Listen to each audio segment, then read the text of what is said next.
ஆனால் இப்போ அரசாங்கம் என்ன நினைக்குதுன்னு கேட்டிங்கன்னா, இந்த ஸ்மார்ட் மீட்டர் ஸ்கீமை முழுக்க தனியார்கிட்ட குளோபல் டெண்டர் கேட்டு இப்போ விடுறதுக்கு ஏற்பாடு பண்ணிட்டான்.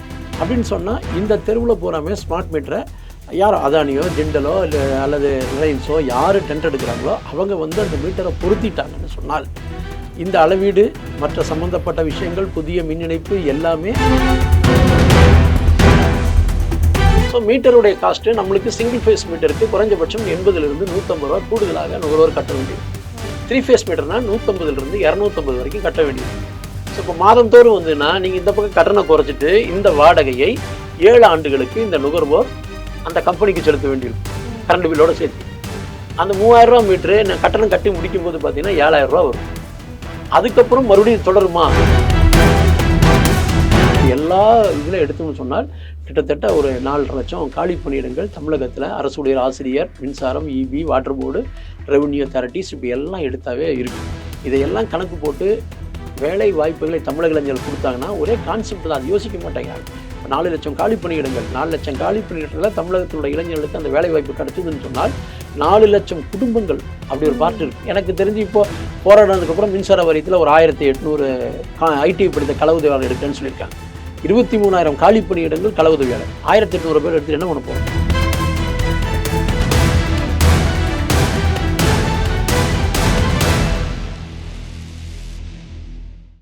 எதிர்நீச்சல் நேயர்களுக்கு வணக்கம். எளியவரின் கேள்வி நிகழ்ச்சியில் இந்திய மின் ஊழியர் கூட்டமைப்பின் பொருளாளர் தோழர் ராஜேந்திரன் அவர்கள் இணைந்திருக்கிறார்.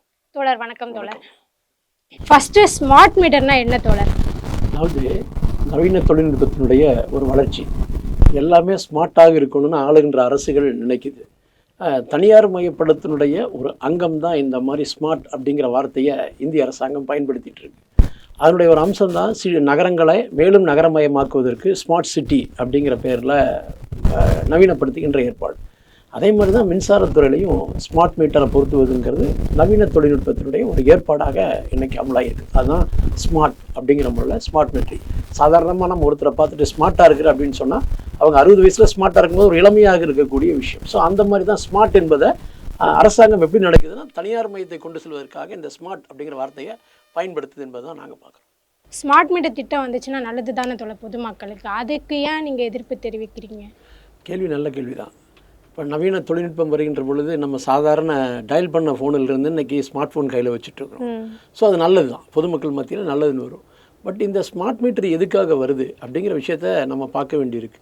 இன்றைக்கி வந்து வீடு வீடாக போய் மின்சார வாரியத்தில் பணியாற்றுகின்ற அந்த கணக்கீட்டு பிரிவு ஊழியர்கள் வீடு வீடாக போய் மின் அளவீட்டை குறித்து எழுதிட்டு வர காலம்தான் மின்சார வாரியம் உருவான 1957 இன்றைக்கு வரைக்கும் அது நடைமுறையில் இருக்குது. இப்போ இந்த ஸ்மார்ட் மீட்டர் பொருத்தணும்னு சொன்னால் என்ன விஷயம்னு கேட்டேன்னா, இபி அந்த மீட்டர் ரீடிங் எடுக்கக்கூடிய பணியாளர்கள் வீட்டுக்கு வர வேண்டிய அவசியம் இல்லை. நுகர்வோர் தரப்பில் என்ன நடக்குது அப்படின்னு பார்த்தா இது அவங்களுக்கு சலுகை அப்படின்னு பார்த்தா இந்த சலுகை என்பது இருக்குது. சாதாரணமாக நம்ம ரீடிங் எடுக்க வர வேண்டிய அவசியம் இல்லை. வீட்டுக்கிட்ட வந்து கதவுக்கு தட்டி நாயை கட்டி போடுங்க, மீட்டர் ஒயிட் கார்டு எடுத்துகிட்டு வாங்க, ஏன் இப்படி வச்சுருக்கீங்க, இதெல்லாம் சொல்ல வேண்டிய அவசியமே இல்லை. ஏன்னா 60 நாளோ 30 நாளோ அந்த கரெக்டாக அந்த நிர்ணயிக்கப்பட்ட தேதியில் பயன்பாடு என்பது கணினியில் வந்துடும்.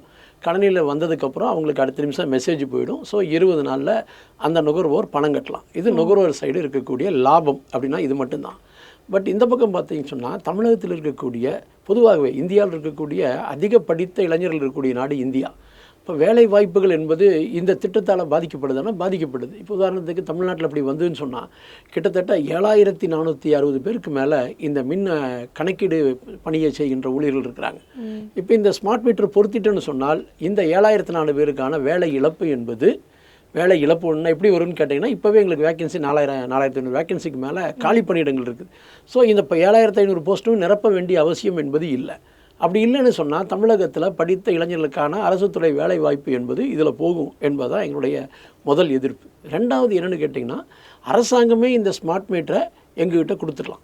மின்சார தொழிலாளியே அதை பராமரிக்கின்ற பொழுது அப்போவும் இந்த கணக்கீட்டு பிரிவில் வேக்கண்ட் என்பது வரும். நாங்கள் மாட்டினாலும் வராதா? வரும். ஆனால் இப்போ அரசாங்கம் என்ன நினைக்குதுன்னு கேட்டிங்கன்னா, இந்த ஸ்மார்ட் மீட்டர் ஸ்கீமை முழுக்க தனியார்கிட்ட குளோபல் டெண்டர் கேட்டு இப்போ விடுறதுக்கு ஏற்பாடு பண்ணிட்டான். அப்படின்னு சொன்னால் இந்த தெருவில் பூராமே ஸ்மார்ட் மீட்டரை யார் அதானியோ ஜிண்டலோ இல்லை அல்லது ரிலையன்ஸோ யார் டெண்டர் எடுக்கிறாங்களோ அவங்க வந்து அந்த மீட்டரை பொருத்திட்டாங்கன்னு சொன்னால் இந்த அளவீடு மற்ற சம்மந்தப்பட்ட விஷயங்கள் புதிய மின் இணைப்பு எல்லாமே அவங்கக்கிட்ட கான்ட்ராக்டுங்கிற முறையில் போயிடும். ஸோ ஈபிக்கும் மின்சார வாரியத்திற்கும் பொதுமக்களுக்கும் தொடர்பு என்பது இல்லாமல் போயிடும். ஸோ டிஸ்காம் என்பது டிஸ்ட்ரிபியூஷன் கம்பெனிகள் பூராமே தனியார் மையத்தை நோக்கி போகும். இப்போ உதாரணத்துக்கு சிந்தாரிப்பேட்டை ஏரியா ஃபுல்லாகவோ அல்லது சென்னை மாநகர் ஃபுல்லாகவோ ஸ்மார்ட் மீட்டர் மாட்டிட்டேன்னா ஈபிக்கும் விநியோகத்துக்கும் எங்களுக்கு சம்மந்தம் இல்லை, எல்லாம் அவங்களே பார்ப்பாங்க, அவங்களே பராமரிப்பாங்க. இது நம்மளுக்கு என்ன அனுபவம் கேட்டேன்னா, தமிழகத்தில் இதுக்கு முன்னாடி தானே புயலோ ஒக்கி புயலோ வந்த பொழுது மின்சார வாரியங்கிற இருந்ததுனால தான் குறுகிய காலத்தில் அந்த பழுதுகளை நீக்கி மின்சார சப்ளை கொடுக்க முடிஞ்சுது. வேற ஒரு 30 வருஷத்துக்கு முன்னாடி ஒரிசாவில் என்ரானில், மகாராஷ்டிராவில் என்ரான் கம்பெனியும் ஒரிசா புயல்லையும் இதே மாதிரி பாதிக்கப்பட்ட பொழுது மகாராஷ்டிராவில் என்ரான் கம்பெனி ஓடி போயிட்டான். நாங்கள் இதெல்லாம் பழுதுகளை சரி பண்ண முடியாதுன்னு போயிட்டான். அதே போல் ஒரிசாலையும் அந்த கம்பெனி வந்து எங்களுக்கு நஷ்டீடு கொடுத்தா தான் செய்வோன்னு போயிட்டான். ஸோ அங்கே இருக்கிற மாநில அரசு ஊழியர்களே அதையெல்லாம் சரி பண்ணி வருவதற்கு ஏறத்தாழ 2-3 ஆண்டுகளுக்கு மேலே ஆயிடுச்சு. ஸோ மின்சாரத்தை அனுபவித்து வந்தவர்கள் எல்லாம் அதை அனுபவிக்க முடியாத நிலை என்பது வந்துருச்சு. அந்த நிலை தான் நாளைக்கு தமிழகத்தில் வரும். ஏன்னா இன்றைக்கி உற்பத்தியில் எடுத்துகிட்டோம்னு சொன்னால் மொத்தம் 56% தனியார்கிட்ட இருக்குது, அரசுகிட்ட கிடையாது. மாநில மின்சார வாரியங்கிட்ட வெறும் 44%, மத்திய அரசுடைய தொகுப்பு எல்லாம் சேர்ந்தா 44. தனியார் உற்பத்தியில் ஈடுபடுவதுடைய நோக்கமே மின்சாரத்தை சந்தை பொருளாக மாற்றுவது, கொள்ளைக்காடாக மாற்றுவது தான். யார் வேணும், ஏன்னா இன்றைக்கி நீங்கள் மின்சாரம் இல்லைன்னு சொன்னால் மொபைல் சார்ஜர்லேருந்து நம்முடைய அன்றாட வேலைகள்லேருந்து தொலைக்காட்சி பார்ப்பதிலிருந்து இப்போ பேட்ரி பஸ்ஸு வந்துடுச்சு. அது வரைக்குமே இந்த மின்சாரம் என்பது அத்தியாவசியமாக இருக்கக்கூடிய இந்த சூழலில் நீங்கள் மக்களை நேரடியாக பாதிக்கக்கூடிய இந்த ஸ்மார்ட் மீட்ரு, அதாவது நேரடியாகன்னு சொல்ல முடியாது, மின்சார தொழிலாளி நேரடியாக பாதிக்குது, அவங்களுக்கு இதில் மறைமுகமாக பாதிக்குது. இது நேரத்துக்கு தகுந்த மின்சார கட்டணம் அல்லது வேறு ஸ்கீமெல்லாம் இதில் கொண்டு வரலாம் நாளடைவில். இது ரெவாம்டு டிஸ்ட்ரிபியூஷன் சர்வீஸ் செக்டார், RDSSன்னு சொல்லுவோம். அதனுடைய திட்டத்தின் அடிப்படையில் தான் இன்றைக்கி மின்சார சட்டம் 2003 அடிப்படையில் மாநில மின் வாரியங்களை பிரிக்கணும், பிரிச்சுட்டு தனியார்கிட்ட விநியோகத்தை ஒப்படைக்கணுங்கிற அந்த கான்செப்டில் தான் ஒன்றிய அரசாங்கம் இதை மாநில அரசுகள் மீது திணிக்குது. அது திணிக்கிறதுக்கு இந்த திமுக அரசு நாங்கள் ஒன்றிய அரசுடைய கொள்கைகளை எதிர்க்கிறோம் என்று சொல்கின்றவர்கள் இது மக்களை பாதிக்கின்ற திட்டம் என்ற முறையில் இதுக்குள்ளே அமலாக்கிறதுக்கு இவங்க முயற்சி எடுத்துகிட்டு இருக்கிறாங்க. இப்போ 3 கோடி மீட்டரை கொள்முதல் செய்வதற்கான டெண்டர் என்பது கால்ஃபார்ம் பண்ணி ஓப்பன் பண்ணுறதுக்கான இருக்குது. அதனுடைய நெகோசியேஷன் என்பது போயிட்டுருக்கு. இப்போ என்னென்னா நவீன தொழில்நுட்பங்கள்லாம் பயன்படுத்தினா விவசாயிகளுக்கு இதுக்குள்ளே எதனா பாதிப்பு ஏற்படுமா தோழர்? கண்டிப்பாக வரும். இப்போ நீங்கள் மத்திய அரசாங்கம் என்ன சொல்கிறேன்னா, மின்சார விநியோகம் என்பது நுகர்வோருக்கு கொடுப்பது இலவசமாக இருக்கக்கூடாது அப்படின்னு சொல்கிறான். அது மட்டுமல்ல, நேரத்திற்கு ஏற்ப மின்சார கட்டணத்தை வசூல் செய்யணும் அப்படின்னு ஒரு பாயிண்ட்டையும் சொல்லியிருக்கான். ஸோ இப்போ விவசாயிகளுக்கு இலவச மின்சாரம் கொடுக்கக்கூடாதுன்னு சொன்னால் நீங்கள் ஒரு கான்செப்ட் என்னென்னு கேட்டிங்கன்னா, 1989 தான் தமிழகத்தில் திமுக அரசு இருக்கும் பொழுது தான் விவசாயிகளுக்கு இலவச மின்சாரம் கொடுத்தாங்க. அப்படி கொடுக்கும் பொழுது தான் விவசாயத்தினுடைய உற்பத்தி என்பது அதிகரிச்சது. ஸோ அது வந்து பசுமை புரட்சிக்கு வித்திட்டதுன்னு MS சாமிநாதனோட அறிக்கை சொல்லுது. அப்போ மக்களுக்கு இப்போ நீங்கள் பேருந்தில் வந்து இலவசமாக போகிறக்கு அனுமதி கொடுக்குறாங்க. அப்படி கொடுக்கும்போது ஒரு மாதத்திற்கு குறைஞ்சபட்சம் 700 ரூபாய் 800 ரூபாய் செலவழிக்கக்கூடிய பெண்களுக்கு அந்த தொகை என்பது மிச்சப்படுது. ஸோ அவங்க பொருளாதார ரீதியாக மேலே வரக்கான வாய்ப்புகள் என்பது இருக்குது. 700 ரூபாயில் என்ன வர போகிறாங்கிறதல்ல கேள்வி, ஒரு கொஞ்சமாவது ஒரு சப்போர்ட்டாக இருக்குது. ஸோ அதே மாதிரி தான் இலவசம் என்பது எல்லா இடங்களையும் கொடுக்கப்பட வேணும். ஆனால் அதற்கான அந்த துறைகளுக்கான மானியங்களை அரசாங்கம் கொடுக்கணும். இப்போ இலவசம் விவசாயத்தை கொடுக்கக்கூடாது, நீ இந்த ஸ்மார்ட் மீட்டரை மாட்டிரு அப்படிங்கிறான். ஸ்மார்ட் மீட்டரை மாட்டிட்டு என்ன சொல்கிறான்னு கேட்டிங்கன்னா, அடுத்தது விவசாயிகள் அவர்களுக்கான மின்சார கட்டணத்தை, இந்த ஸ்மார்ட் மீட்டர் மூலம் வர்ற கட்டணத்தை மின்சார வாரியத்திற்கு செலுத்த வேண்டும் அப்படின்னு சொன்னால், இப்போ நான் ஒரு விவசாயின்னு வச்சுங்களேன், எனக்கு பில்லு 2500 வருது 2 மாதத்துக்கு ஒருக்கா, 2500 எனக்கு நான் பணத்தை கட்ட சொல்கிறான். கட்டிட்டா அரசு என்ன சொல்லுதுனால், அந்த பணத்தை நாங்கள் உங்களுக்கு திருப்பி கொடுப்போம். எப்படி கொடுக்குறேன்னா டைரக்ட் பெனிஃபிட் ட்ரான்ஸ்ஃபர் அப்படிங்கிற மாதிரி DPT மெத்தடில் என்னுடைய வங்கியில் நேரடியாக அந்த பணத்தை செலுத்துவது அப்படின்னு. அது பொதுவாக இந்தியாவுக்கு பொருந்தாது. என்னென்னு கேட்டிங்கன்னா, இன்றைக்கி இந்திய விவசாயிகள் பூராமே குத்தகைக்கு எடுத்த விவசாயிகள் அதிகமாக இருக்காங்க. சொந்த விவசாயிகள்னு பார்த்தா கம்மியாக தான் இருப்பாங்க. அதுவும் பார்த்தீங்கன்னா அந்த விவசாயம்லாம் யாரில் இருக்கோ அவங்க ஒரு 2-3 தலைமுறைக்கு அப்புறம் இருக்கும், சொத்தை பிரிக்காமே வச்சுருப்பாங்க. அப்போ விநிணைப்பு யார் பேரில் இருக்குதோ அவங்களுக்கு தான் அந்த பணத்தை போட முடியும். ஸோ அதுக்கான வாய்ப்புகள் இல்லை. இப்போ நான் குத்தகைக்கு எடுத்திருக்கேன்னா, உங்கள்கிட்ட எடுத்துருக்கேன்னா உங்கள் பேரில் தான் நிலம் இருக்கும். அப்போ பணம் எனக்கு வராது, பணம் உங்களுக்கு தான் வரும். நான் உங்கள்கிட்ட வந்து அந்த காசை கேட்டுக்கூடிய நிலைமை என்பது வரும். இதெல்லாம் சாத்தியமே கிடையாது. ஸோ அது இலவசமாக தொடர வேண்டும். அவர்களுக்கு மீட்டர் மாட்ட வேண்டிய அவசியம் இல்லை. இதற்கான மானியத்தை அரசாங்கம் கொடுக்கணும். இல்லைனா விவசாயி கண்டிப்பாக பாதிக்கும். அவருடைய உற்பத்தி ஆகக்கூடிய பொருள், அது விளைச்சல் எல்லாத்துக்கும் வாங்க கூடுதலான செலவு செய்ய வேண்டியிருக்கும். மின்சார கட்டணம் மூலம் சந்தைக்கு வருகின்ற போது அந்த பொருளுடைய விலை என்பது அதிகரிக்கும். ஸோ மக்களாகிய நமக்கு அது வாங்குகின்ற சக்தி என்பது இல்லாமல் போகக்கூடிய ஒரு ஆபத்து இந்த ஸ்மார்ட் மீட்டர் திட்டத்தால் விவசாயிகளுக்கு கண்டிப்பாக பாதிப்பை ஏற்படுத்தும். இப்போ பீக் ஹவர் சொல்கிறாங்கல்ல, அதோட கட்டணம் வந்து அதிகமாக இருக்குமா இல்லை பாதிப்புக்கு உண்டாகுமா? இப்போ இந்த ஸ்மார்ட் மீட்டரில் என்ன ஒரு விஷயம் சொல்கிறான்னு கேட்டிங்கன்னா, நேரத்திற்கு ஏற்ப மின்சார கட்டணம் விதிக்கப்பட வேண்டும் அப்படின்னு சொல்கிறான். அப்படி நேரத்துக்கு ஏற்ப எப்படின்னு பிரிக்கிறாங்கன்னா ஒரு நாளைய அந்த 24 மணி நேரத்தை 3ஆக பிரிக்கிறாங்க. அதாவது காலை 6 மணியிலிருந்து 10 மணி வரை, மாலை 6 மணியிலிருந்து 10 மணி வரை. இந்த நேரம் வந்து மின்சாரத்தை எல்லோரும் பயன்படுத்துறதுனால இதை பீக் ஹவர்னு சொல்கிறோம்.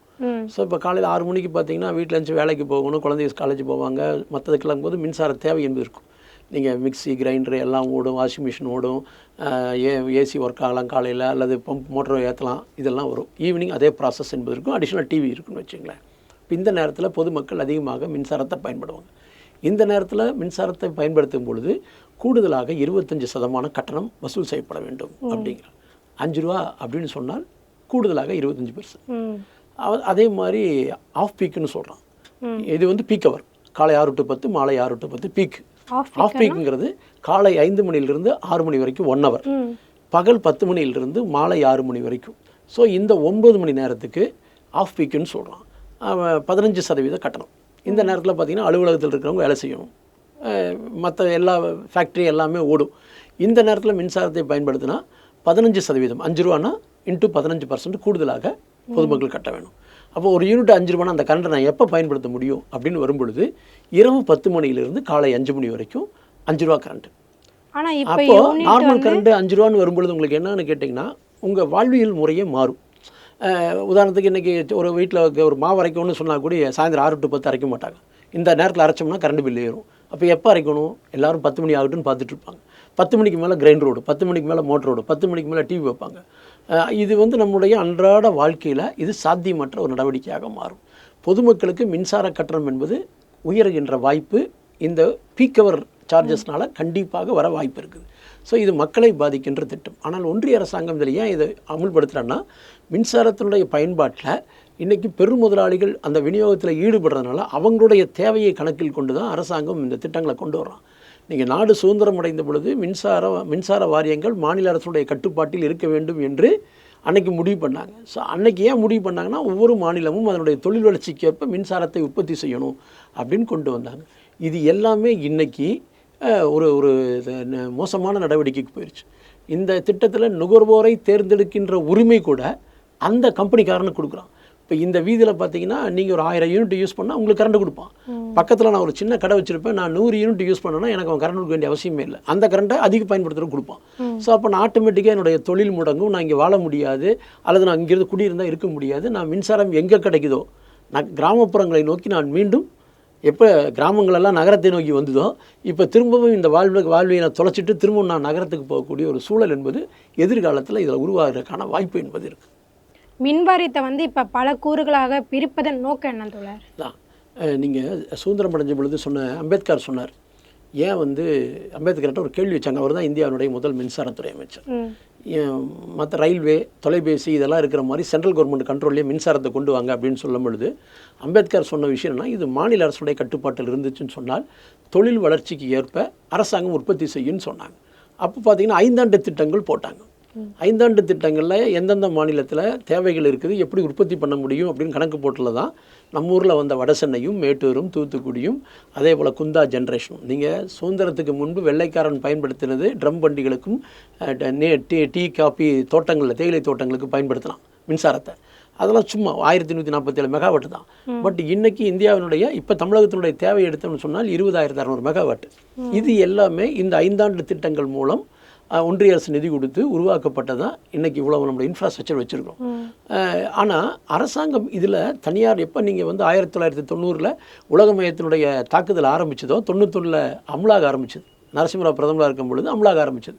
உலக மையம், தாராள மையம், தனியார் மையம் அமலாகின்ற பொழுது அரசனுடைய கேந்திரமான பொதுத்துறைகளை தனியார் மயப்படுத்த வேண்டும் என்று வருகின்ற பொழுது ஒவ்வொன்றுக்கும் சட்டம் கொண்டு வந்தான், ஆணையங்களை கொண்டு வந்தான். ஒழுங்குமுறை ஆணையம்னு ஒன்று உருவாக்கலாம் ஒழிக்கிறக்காகவே. இன்சூரன்ஸில் எடுத்திங்கன்னா IRDAன்னு இருக்கும், இன்சூரன்ஸ் ஒழுங்குமுறை ஆணையம். அதே மாதிரி டெலிஃபோன் எடுத்திங்கன்னா டெலிஃபோனை தனியாக ஒன்று வச்சுருந்தான், BSNL ஒழிச்சான். அதே மாதிரி மின்சாரத்துக்கு என்ன பண்ணணும்னு கேட்டிங்கன்னா ரெகுலேட்டரி கமிஷன் கொண்டு வந்தான். இது பூராமே ரெகுலேட்டரி கமிஷன் எல்லாமே போடும் பொழுது அதை டெவலப் பண்ணுறதுக்குன்னு சொன்னவன் அதை பூராமே இன்றைக்கி பார்த்தீங்கன்னா இன்சூரன்ஸில் IRDA கொண்டு வந்து இப்போ இன்சூரன்ஸுடைய முழு பங்குகளையும் விற்கலாம், 100% பங்குகள் விற்கலாங்கிற வந்துட்டான். டெலிஃபோனை க்ளோஸ் பண்ணிட்டான். BSNL எல்லாமே வந்து அதனுடைய டவரில் மற்ற ஃபோன்களை மாட்டலான்னு சொல்லி இன்றைக்கி BSNL காணாமல் போயிடுச்சு. அந்த மாதிரி இந்த ஒழுங்குமுறை ஆணையங்கள் எல்லாம் அதை ஒழுங்குபடுத்துறதுக்கு பதிலாக தனியாரை உள்ள வைக்க அனுமதி.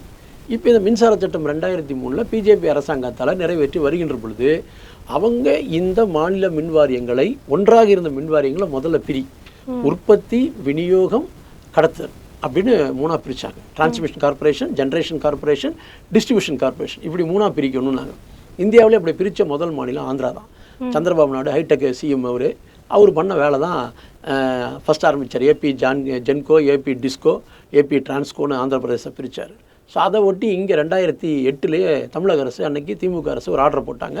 அரசாணை 114 மூலமாக மின்சார வாரியத்தை நாங்கள் 2ஆக பிரிக்கிறோம் அப்படின்னு சொல்லி தமிழ்நாடு மின்சார வாரியம் லிமிடெட் கீழே தொடரமைப்பு கழகம் தனியாக, உற்பத்தி விநியோக கழகம் தனியாக பிரித்தாங்க. தொழிற்சங்கள்லாம் வழக்குக்கு போச்சு. 2010 என்ன நடைமுறை இருக்கணும்னுலாம் ஒரு ஆர்டர் போட்டாங்க. G100 போட்டு இப்படி தான் பிரிக்கணும், இப்படி இருக்கணும்னுலாம் போட்டாங்க. பட் இதனுடைய கான்செப்ட் உள்ள என்னென்னு கேட்டிங்கன்னா, தனியாரை உள்ளே அனுமதிப்பது. இன்றைக்கி நான் சொன்ன மாதிரி மின்சாரத்துறையில் தனியாரை 56% வந்திருக்காங்கன்னு சொன்னால் இந்த சட்டம் தான் காரணம். இப்போ தனியார் உள்ளே வந்துட்டாங்க. உள்ளே வந்தவனுக்கு அவன் உற்பத்தி மட்டும் பண்ணி கொடுக்குறான்னா, உற்பத்தி இப்போ நமக்கு என்ன இதெல்லாம் 3 விதமான இது இருக்குது அவங்ககிட்ட. மின்சார வாரியம் வாங்குறது குறுகிய கால ஒப்பந்தம், நடுத்தர கால ஒப்பந்தம், அல்லது லாங் டைம் அப்படின்னு சொல்லிட்டு 3. Long time open access, medium time open access, short time open access. இந்த இதில் நாங்கள் வாங்கும் பொழுது என்னென்னு கேட்டிங்கன்னா, கூடுதல் விலை என்பது வரக்கு வாய்ப்பு இருக்குது. அப்போ அவனுக்கு இந்த முதலாளிகளுக்கு எப்போவுமே லாபத்தை நோக்கி தான் பயணிப்பாங்க. அவன் என்ன சொல்கிறான், உற்பத்தி பண்ணி கொடுக்குறேன், நீ வாங்க மாட்டேங்கன்னா அப்போ அதுக்கான காசை கொடுக்கணும். ஸோ மின்சார வாரியங்கள் காசை கொடுத்து பயன்பாடே இல்லாத பொழுதும் மின்சாரத்துக்கு காசு கொடுக்கணும். இதுதான் பிரிக்கனுடைய நோக்கம்.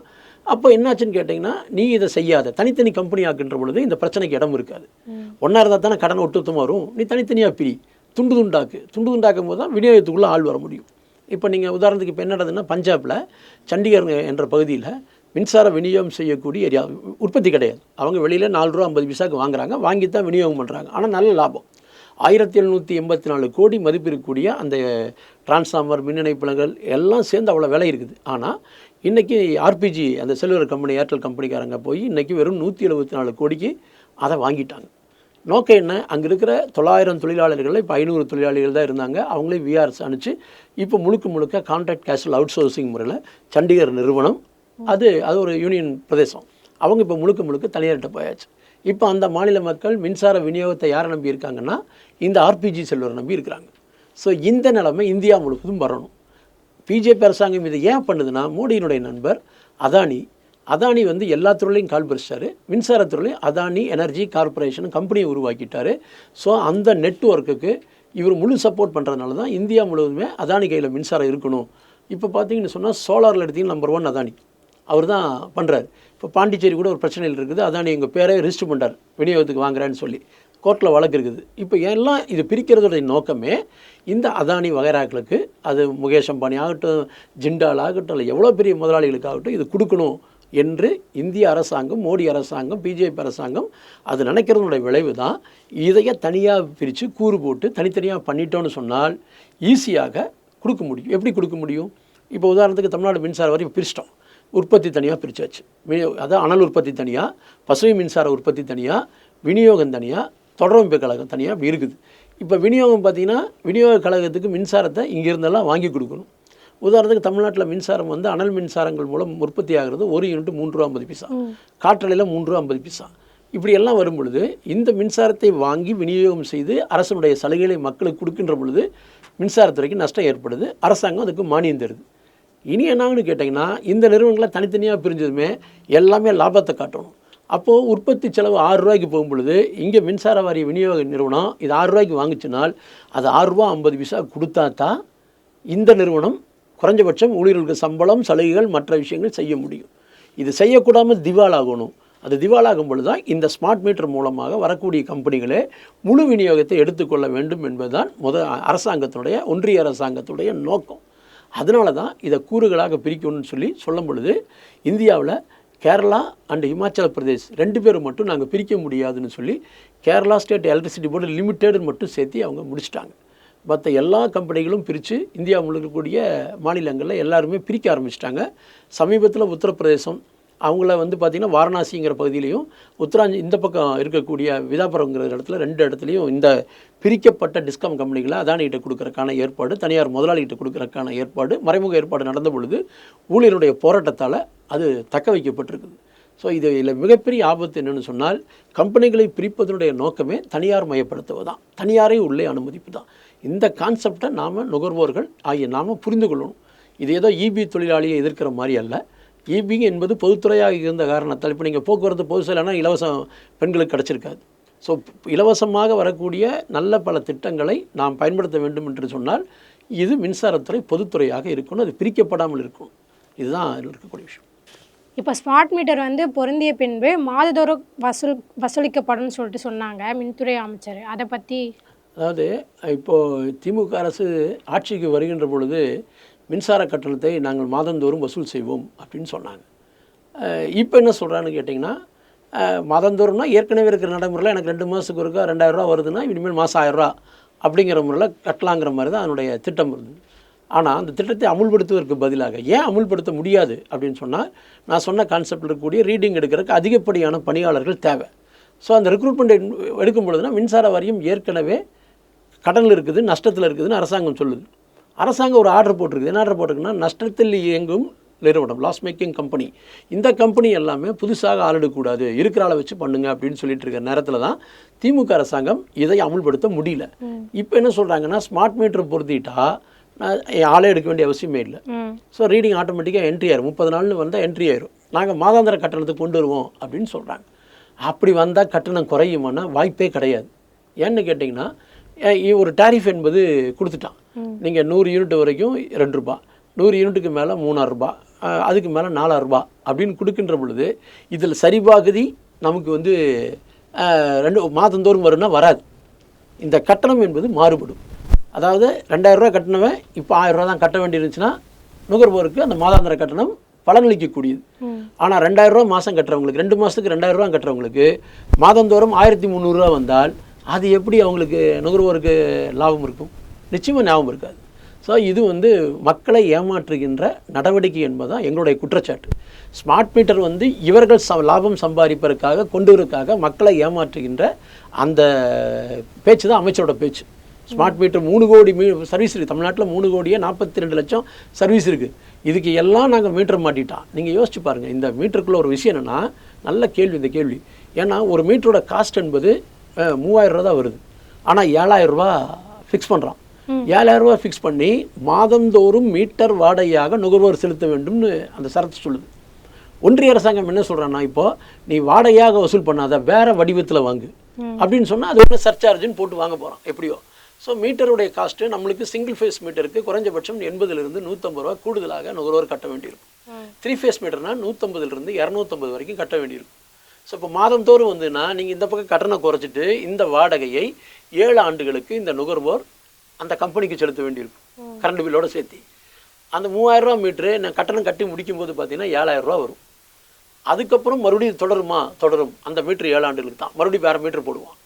ஸோ இது வந்து பார்த்தோன்னு சொன்னால் யாருக்கு லாபம்னா இந்த மீட்டரை டெண்டர் எடுத்த தனியார் கம்பெனிகளுக்கு தான் லாபம்.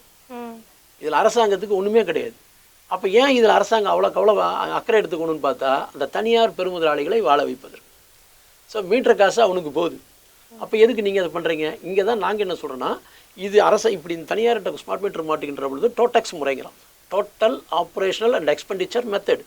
இந்த மெத்தடில் மீட்டர் மாட்டும் பொழுது தனியார் உள்ள வரோம். உதாரணத்துக்கு ஒரு 3 லட்சம் மீட்டர் மாட்டோம்னு சொன்னால் நமக்கு ஆகக்கூடிய செலவு 452 கோடி 3 லட்சம் மீட்டருக்கு. இதில் ஒன்றிய அரசாங்கம் தரக்கூடிய மானியம் வெறும் 52 கோடி தான். இந்த 52 கோடிக்காக நீ எதுக்கு 450 கோடி இன்வெஸ்ட் பண்ணுற? ஏற்கனவே 3 கோடி மீட்டரில் தமிழகத்தில் இருக்கக்கூடிய மின் இணைப்பில் இருக்கக்கூடிய மீட்டர், அதாவது இன்னும் சொல்லப்போனால் 89,000 மீட்டர்கள், 89 லட்சம் வீட்டு மின் இணைப்புகள் 100 யூனிட்டுக்கு கீழே இருக்குது. அவங்களுக்கு இந்த ஸ்மார்ட் மீட்டர் போட்டு ஏதாவது பிரயோஜனம் இருக்கா? அவன் பணமே கட்டுறதில்லை. 100 யூனிட்டுக்குள்ளேயே அவன் குடும்பத்தில் மின்சாரத்தை பயன்படுத்துகிறான். ஸோ அவனுக்கு ஃப்ரீ யூனிட் கொடுத்ததுக்கப்புறம் நீ மீட்டர் மாட்டிட்டினா அந்த ஃப்ரீ 100 யூனிட் என்னங்கிற ஒரு கேள்விக்குறி என்பது மக்கள் மத்தியில் இப்போ எழுந்திருக்குது. பணம் 100 ரூபா கட்டினாலும் அவனுக்கு அந்த காசு தான். ஸோ அது ஒன்று 89 லட்சம் மீட்டர் மாட்ட வேண்டிய அவசியம் இல்லை ஒன்று. அதே மாதிரி 24 லட்சம் பம்பு செட் இருக்குது, இவங்களுக்கு மாட்ட வேண்டிய அவசியம் இல்லை. குடிசைகள் எப்படியும் கிட்டத்தட்ட 9000க்கு மேலே இருக்குது ஒரு விளக்கு திட்டத்தில், அதுக்கு மாட்ட வேண்டிய அவசியம் இல்லை. கைத்தறி நெசவுக்கு நீங்கள் மானியம் கொடுக்குறீங்க, இதுக்கும் மாட்ட வேண்டிய அவசியம் இல்லை. அப்படி எடுத்தீங்கன்னா கிட்டத்தட்ட 1.25 கோடி சர்வீஸ் என்பது தான் நம்மளுக்கு மின்சார வாரியத்துக்கு வருமானம் வரக்கூடிய ஏரியா. இதெல்லாம் உயர் அழுத்த மின்னுக்கு ஏற்கனவே மாட்டிட்டாங்க. எல்டிசிடி சர்வீஸில் இந்த பெரிய மால் இருக்கக்கூடிய இடங்களெல்லாம் மாட்டிட்டாங்க. அப்புறம் நீங்கள் சாதாரண வீட்டு இணைப்புக்கு இது மாத்திரன்னு சொன்னால் நுகர்வோர்கள் நேரடியாக பாதிப்பாங்க. கட்டணம் என்ற முறையில் அவங்ககிட்ட கூடுதலாக வசூல் செய்யக்கூடிய ஏற்பாடு என்பது இதில் வரும். ஸோ இது டோடெக்ஸ் முறையிலனா அவனே வந்து மீட்டர் மாட்டுவான், அவனே பராமரிப்பான், அவனே பணத்தை வசூல் பண்ணிக்குவான். அதுதான் டோடெக்ஸ். நாங்கள் என்ன சொல்கிறோன்னா, பக்கத்தில் கேரளாவில் இது பெரிய பிரச்சனையாகி போராட்டம் பண்ணி கேரளா அரசாங்கம் ஒன்றிய அரசாங்கத்தை எழுதி ஒன்றிய அரசாங்கம் வேறு ஆல்டர்னேட் சொல்லு அப்படின்னு சொல்லும் பொழுது கேரள மின்சார வாரியம் என்ன சொல்லிட்டாங்கன்னா, எங்ககிட்ட பணியாளர் இருக்கிறாங்க, எங்ககிட்ட மீட்டர் ரிலே டெஸ்ட்டு இருக்குது, அந்த எக்ஸிக்யூட்டிவ் இன்ஜினியர் அந்தஸ்தில் வேலை செய்கிறாங்க, தொழிலாளி இருக்கிறாங்க. ஸோ நாங்கள் இந்த மீட்டரை கேபிட்டல் எக்ஸ்பெண்டிச்சர் முறையில் நாங்கள் வாங்கிக்கிறோம். நாங்கள் மீட்டர் போடுறோம், நாங்கள் பராமரிச்சுக்கிறோம், அந்த வேலை இபிஏ பார்க்கும், உனக்கு ஸ்மார்ட் மீட்டர் தானே போடணும், நாங்கள் போடுறோம், அதுக்கான மானியத்தை கொடு என்று கேரள அரசாங்கம் கேட்டு அதுக்கான அனுமதியும் வாங்கியிருக்காங்க. அதைத்தான் நாங்கள் தமிழகத்தில் சொல்கிறோம். நீ டோட்டல் எக்ஸ்பெண்டிச்சர் முறைக்கு போகாத, போனால் எல்லாரும் பாதிக்கிறோம். நீ கேபிட்டல் எக்ஸ்பெண்டிச்சர் முறையில் எங்கள்கிட்டே மீட்டர் கொடு. நீங்கள் கருப்பு மீட்டர் இருந்துச்சு ஒரு காலத்தில், எலக்ட்ரோ மெக்கானிக்கல் மீட்டர்னு சொல்லுவோம். அந்த காலத்தில் சாதாரண சின்ன பல்ப் போட்டால் கூட ஓடாது. அதுக்கப்புறம் கண்ணாடி மீட்டர் ஹை குவாலிட்டின்னு கொண்டு வந்தான், அப்புறம் மினி ஸ்டாட்டிக் கொண்டு வந்தான். இது எல்லாம் போட்டிருக்கிறோம். ஸோ இப்போ நீங்கள் அட்டஸ்டச்சில் 3 கோடி மீட்டர் மாற்றுறீங்கன்னா ஏற்கனவே நல்ல நிலையில் இருக்கக்கூடிய மீட்டர்கள் ஸ்கிராப்புக்கு போகணும். இதன் மூலம் இன்னும் நம்மளுக்கு மின்சார வரி நஷ்டம் தானே வரும். ஆகவே தான் இதை நாங்கள் எதிர்க்கிறோம். இதில் பிரச்சனை இருக்குது என்று நாங்கள் தெளிவாக சொல்கிறோம். அமைச்சர் சொல்வதும் இதில் முழுக்க முழுக்க இதெல்லாம் மாற்றுறது மக்களை ஏமாற்றுகின்ற வேலை. இந்த மீட்டர்லாம் மாட்டிட்டா நாங்கள் பாலாறும் தேனாரும் ஓடுன்னு சொல்கிற மாதிரி இது மாட்டினா மக்கள் மிகுந்த அவதிக்குள்ளாவார்கள் என்பதுதான் மின் ஊழியர்களுடைய குற்றச்சாட்டு. இதை நாங்கள் எல்லா மாநிலங்களையும் எதிர்த்து போராடிட்டு இருக்கிறோம். இப்போ பாண்டிச்சேரியில் கூட இந்த ஸ்மார்ட் மீட்டர் திட்டத்துக்காக போன வாரம் ஒரு மிகப்பெரிய போராட்டத்தை நடத்தியிருக்கிறோம். அங்கே இருக்கக்கூடிய எதிர்க்கட்சிகளும் போராட்டம் நடத்துது. ஆகவே மின்சாரத்துறையை தனியார் மயப்படுத்துகின்ற நடவடிக்கை அரசாங்கம் கைவிட வேண்டும். மக்களை பாதிக்கின்ற இந்த ஸ்மார்ட் மீட்டர் திட்டத்தை கைவிட வேண்டும்.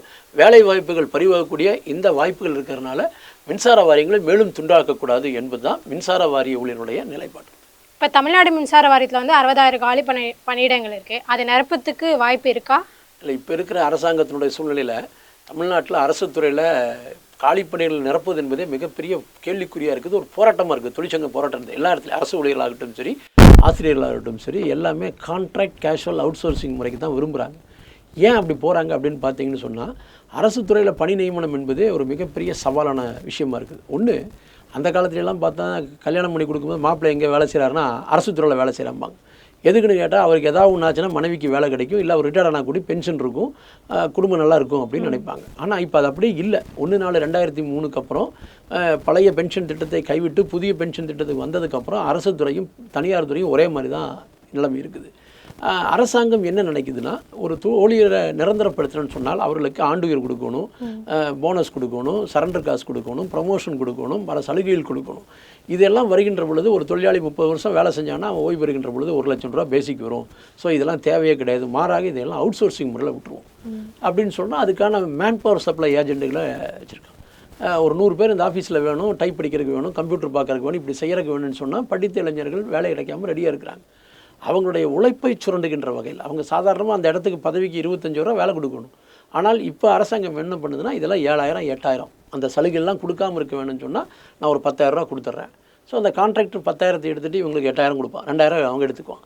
ஸோ இப்படியான முறையை அரசு ஊக்குவிக்குது. இதுக்கு காரணம் நான் சொன்ன எந்த சலுகைகளும் வழங்க வேண்டிய அவசியம் இல்லை. ஒன்று, அப்போ உழைப்பு என்பது இந்த இடத்துல சுரண்டப்படுகிறது. அரசாங்கம் கான்ட்ராக்ட் கேஷுவல் அவுட் சோர்சிங் முறையை தனியார் துறையில் அதை அனுமதிக்கக்கூடாதுங்கிற விஷயத்தை பிரின்சிபல் எம்ப்ளாய் இருக்கக்கூடிய தமிழ்நாடு அரசாங்கமே இன்றைக்கி இது அனுமதிக்குது. அதுக்கு காரணம் என்னன்னு கேட்டிங்கன்னா, வழிகாட்டுறது ஒன்றிய அரசாங்கம் தான். எப்படி அக்னிபாத் என்று இராணுவத்தில் வேலைக்கு எடுக்கும்போது 17 வயசில் எடுத்து 21 வயசில் வீட்டுக்கு அனுப்புகிற மாதிரி 4 வருஷம் தான் அவனுக்கு சர்வீஸ், 5 வருஷம் தொடர்ந்து வேலை செஞ்சானா அவனுக்கு கிராஜுவேட்டி கொடுக்கணும். ஸோ கிராஜுவேட்டி ஆக்டில் 5 வருஷம் ஆகக்கூடாது. ஸோ 4 வருஷம் ஆச்சுன்னா அவனுக்கு எதுவுமே கொடுக்க வேண்டிய அவசியம் இல்லை, அவனை வீட்டுக்கு அனுப்பிச்சிடலாம். அப்படிங்கிற முறையில் அவங்க கொண்டு வந்த திட்டம் தான் இன்றைக்கி எல்லா அரசு துறைகளிலும் இந்தியா முழுவதும் இன்றைக்கி வந்துருச்சு. நீங்கள் மத்திய இதில் ரிசர்வ் படையில் பார்த்தீங்கன்னா 69,000 வேக்கண்ட் என்பது இருக்குது. தமிழ்நாட்டில் எடுத்தோன்னு சொன்னால் கிட்டத்தட்ட அரசு துறையில் 1.25 லட்சம் காலி பணியிடங்கள், இபியில் 60,000, டிரான்ஸ்போர்ட்டில் ஒரு 30,000, இப்படி எல்லா இதில் எடுத்தோம்னு சொன்னால் கிட்டத்தட்ட ஒரு 4.5 லட்சம் காலி பணியிடங்கள் தமிழகத்தில் அரசு ஊழியர், ஆசிரியர், மின்சாரம், EB, water board, revenue authorities இப்படி எல்லாம் எடுத்தாவே இருக்குது. இதையெல்லாம் கணக்கு போட்டு வேலை வாய்ப்புகளை தமிழக இளைஞர்கள் கொடுத்தாங்கன்னா ஒரே கான்செப்ட் தான், அது யோசிக்க மாட்டேங்கிறாங்க. இப்போ 4 லட்சம் காலி பணியிடங்கள், 4 லட்சம் காலி பணியிடத்தில் தமிழகத்தினுடைய இளைஞர்களுக்கு அந்த வேலை வாய்ப்பு கிடச்சதுன்னு சொன்னால் 4 லட்சம் குடும்பங்கள் அப்படி ஒரு பார்ட் இருக்குது. அதை நம்பி இருக்கக்கூடிய ஒரு சமுதாயம், அவங்க வீடு, இதெல்லாம் பார்க்கும் பொழுது ஒரு வளர்ச்சி என்பது வர்றதுக்கு வாய்ப்பு இருக்குது. மாறாக அரசாங்கம் இதையே சீர்குலைக்கணுங்கிற முறையில் தான் அவுட் சோர்சிங் மெத்தடுக்கு கொண்டு வர்றாங்க. அதுதான் எனக்கு தெரிஞ்சு இப்போது போராடினதுக்கப்புறம் மின்சார வாரியத்தில் ஒரு 1800 ஐடி படித்த கள உதவியாளர் எடுக்கிறேன்னு சொல்லியிருக்காங்க. 23,000 காலி பணியிடங்கள் கள உதவியாளர். 1800 பேர் எடுத்துகிட்டு என்ன பண்ண போகிறோம்? சாத்தியமே இல்லை. 250 ஏஇ, 400 டெக்னிக்கல் அசிஸ்டன்ட் இதாக எடுக்கிறாங்க. வேக்கன்சி பார்த்தீங்கன்னா கிட்டத்தட்ட நாங்கள் சொன்ன 60,000 காலி பணியிடங்கள் ஒவ்வொரு கேட்டகரி வைஸாக இருக்குது. அதில் குறைந்தபட்சம் எடுக்கிறாங்க. யானை பசிக்கு சோளப்பொரி மாதிரி இப்போ கொஞ்சம் பேரை எடுக்கிறோம் அப்படிங்கிற முறையில் அரசாங்கம் அறிவிச்சிருக்கிறான்.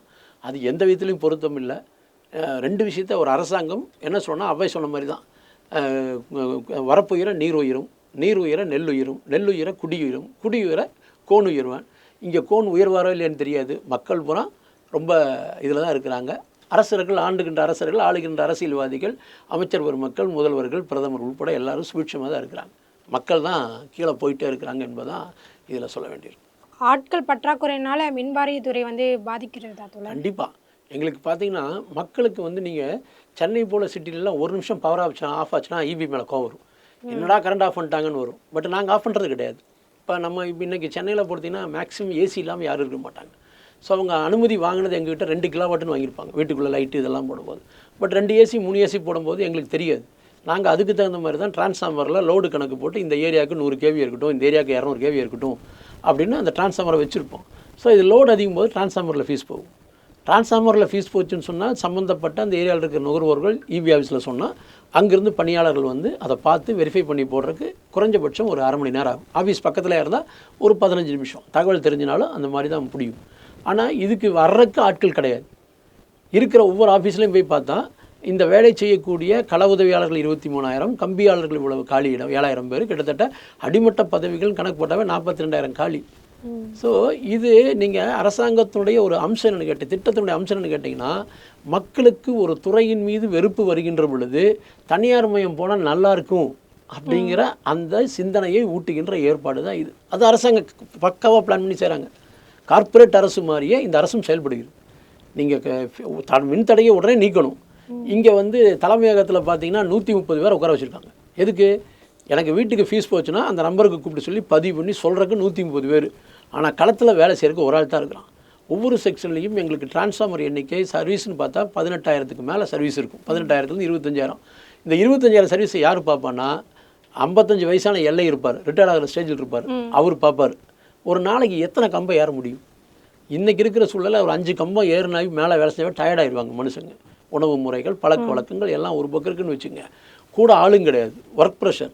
ஸோ தவறாமல் டிரான்ஸ்ஃபார்மர் ஆஃப் பண்ணுறதுல பிரச்சனை, அப்படி விபத்துக்கள் என்பது ஏற்படுது. கடந்த ஆண்டில் மட்டும் நாங்கள் சர்வே பண்ணி எடுக்கும்போது கிட்டத்தட்ட 70க்கும் மேற்பட்ட விபத்துகள் என்பது நடந்தது. கிட்டத்தட்ட 40க்கும் மேற்பட்ட உயிர்களும் போயிருக்கு. இதுக்கு எல்லாமே காரணம் பேஸ் என்னன்னா ஆட்கள் இல்லாதனால. போதிய ஆட்கள் இருக்கின்ற பொழுது நானே டிரான்ஸ்ஃபார்மர் ஓப்பன் பண்ணும் பொழுது அந்த மேலே இருக்கிற 3 கத்தி விலகிருச்சா அப்படின்னு கீழே இன்னொரு கூடுதலாக ஒருத்தர் ஒரு கத்தி விலகலை அப்படின்னு சொன்னால் தவற உணர முடியும். இல்லை நான் பாட்டுக்கு இழுத்துட்டு ரைட் அப்படின்னு போயிடுவேன். ஒரு சிந்தனை என்பது இருக்கும், ஒர்க் ப்ரெஷர் இருக்கும்.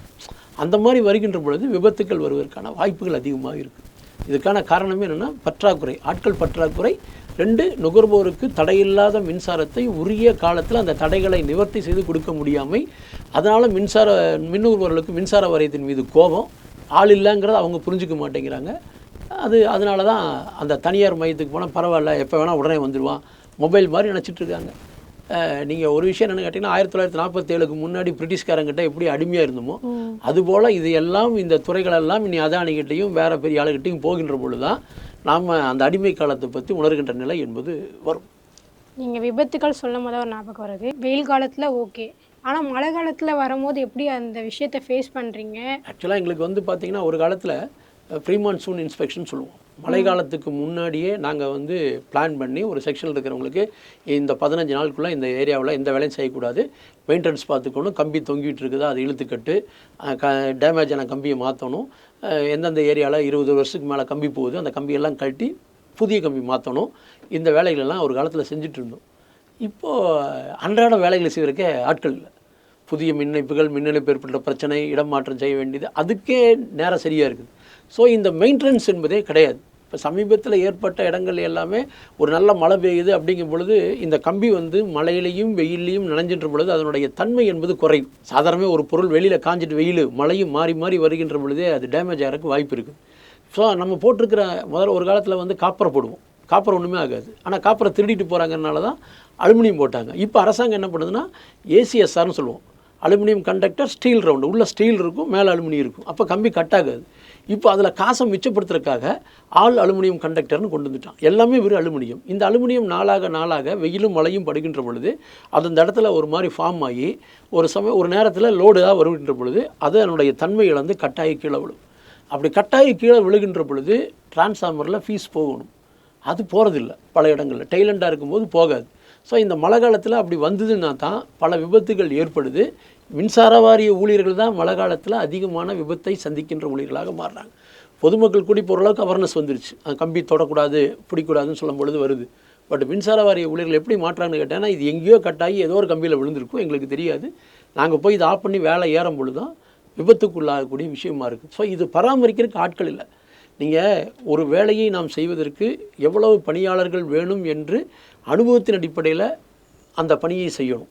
ஒரு 10 கிலோ மூட்டையை ஒருத்தன் தூக்கலாம் முடியும், அதே 100 கிலோ மூட்டைங்கும் போது தூக்கி விடுவதற்காக ஒருத்தன் வேணும். அதுதான் கான்செப்ட்.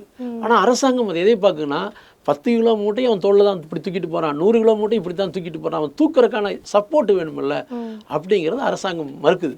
அது மருத்துவனுடைய விளைவு தான் விபத்துக்கள் இன்றைக்கி அதிகமாகிட்டே போகக்கூடிய நிலைமை. ஊழியர்கள் எண்ணிக்கையும் கால்நடைகளும் அப்புறம் மனித இழப்பு என்பது தொடர்ந்து இந்த துறையில் வந்துட்டுருக்கு. மின்சார தொடர்பாக பல்வேறு விஷயங்களை பகிர்ந்து கொண்டதற்கு நன்றி தோழர். நன்றி.